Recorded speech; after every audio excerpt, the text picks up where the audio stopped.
আমাদের এই দেশ কৃষি প্রধান দেশ, পার্টিকুলারলি কলমাকান্দা দুর্গাপুর, আমরা এক ফসলের উপরে নির্ভর করি। আর আমি আরেকটা জিনিস যেটা সবসময় গর্ব করে বলি, আমি একজন কৃষকের সন্তান। যখন আমি একজন কৃষকের সন্তান, সেই কৃষক ভাইদের নিয়ে যখন কোন অনুষ্ঠান হবে, সেই অনুষ্ঠান সাফল্য করার জন্য দায়িত্ব আমার।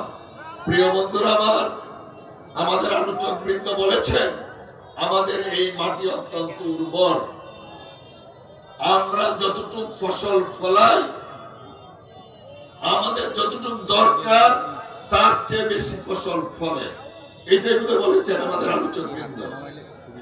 আমরা ইনশাআল্লাহ যদি এই এলাকায় আমাদেরকে নির্বাচিত করেন, আমি চেষ্টা করব এইখানে যেন উৎপাদিত ফসল ধরে রাখতে পারি, যেন ন্যায্য মূল্য বা উচ্চ মূল্যে আমরা ধানটা বিক্রি করতে পারি ইনশাআল্লাহ। প্রিয় বন্ধুরা আমার, বীজ যেমন বীজ তেমন ফসল বলেছে। একটা বীজের গুদাম করার জন্য আমরা চেষ্টা করব। এই এলাকায় আরেকটা যে বেশি প্রয়োজন, সেচ ব্যবস্থা। সেচ ব্যবস্থা উন্নয়নের জন্য আমি ইতিমধ্যে আমাদের একটা টিম কাজ করছে কৃষক এবং সেচের উন্নয়নের জন্য।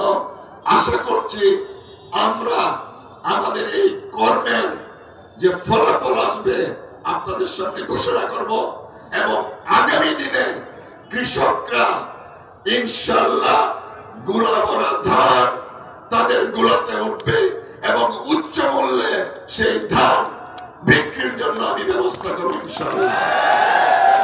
প্রিয় বন্ধুরা আমার, এইখানে যে আমরা সমাবেশ করছি, এর পাশেই একটা খাল আছে একটু দূরে, ওখানে সেই খালের নাম হচ্ছে জিয়া খাল। শহীদ জিয়া এই খাল খনন করেছিলেন, যে কারণে খালের নাম জিয়া খাল।